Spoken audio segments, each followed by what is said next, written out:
Welcome to TPM's 3-Minute Thursday. Today we'll show you the key steps to start using SOLIDWORKS Visualize today. First we'll prepare the model, then import into Visualize.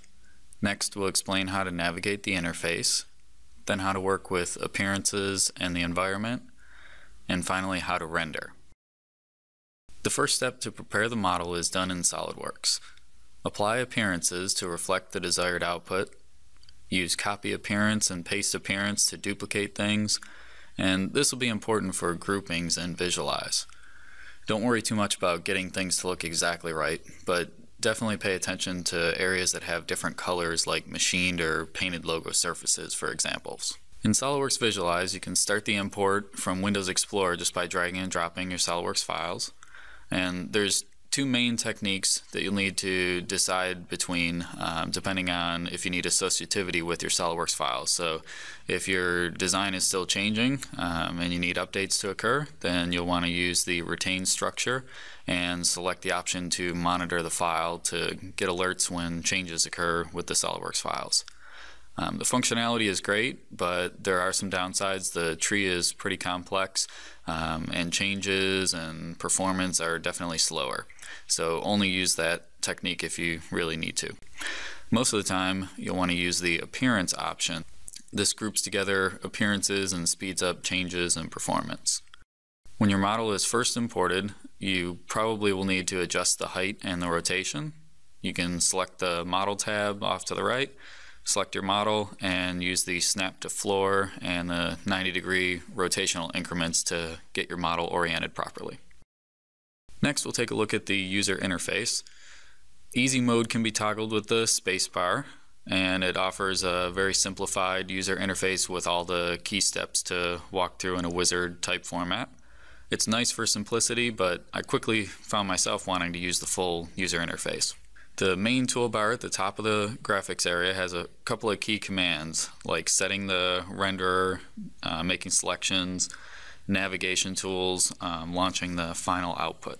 Set the renderer to fast for most of the stuff that you're going to do, but you can use the preview mode if you're just setting up cameras or if your performance is a little slow. Use the rotate command to navigate the graphics area.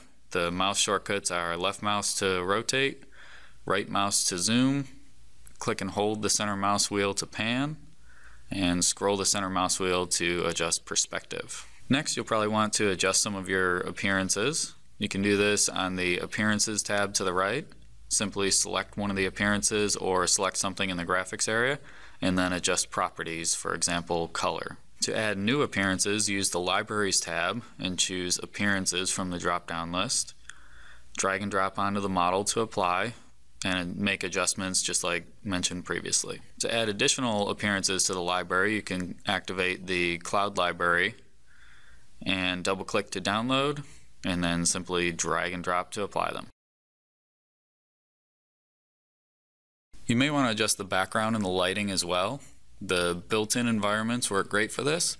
Just navigate to the environments in the libraries and drag and drop them into your scene. From the Scenes tab, you can double-click to activate different environments and set a variety of options by selecting the environments. Plates are similar to background images, and they will overlay into an image unless you hide them. So select your plate if you brought in the SOLIDWORKS environment, and uncheck Visible to hide the background image. Finally, you'll definitely want to adjust the camera to get the perfect shot.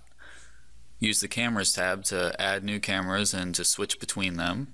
You can right-click and add new camera, or you can copy and paste existing cameras.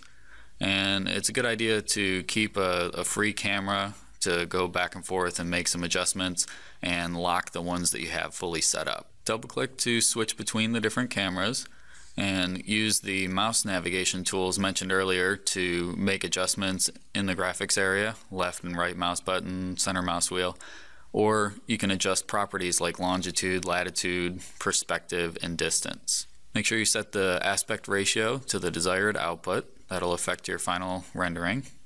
And you can adjust some more advanced options down below, things like bloom and focus, and even add camera filters.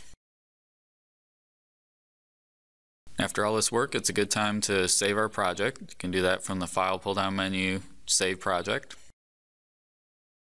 And our final step is creating the output rendering. On the main toolbar, click Render. Set the options like file name, image format, output mode, and resolution.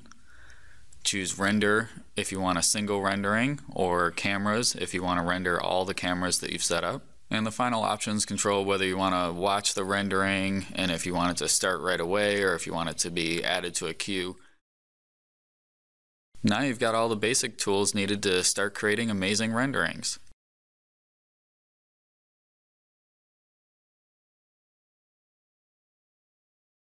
To learn more about SOLIDWORKS Visualize, be sure to check out the learning paths located in mysolidworks.com, Training, Learning Paths.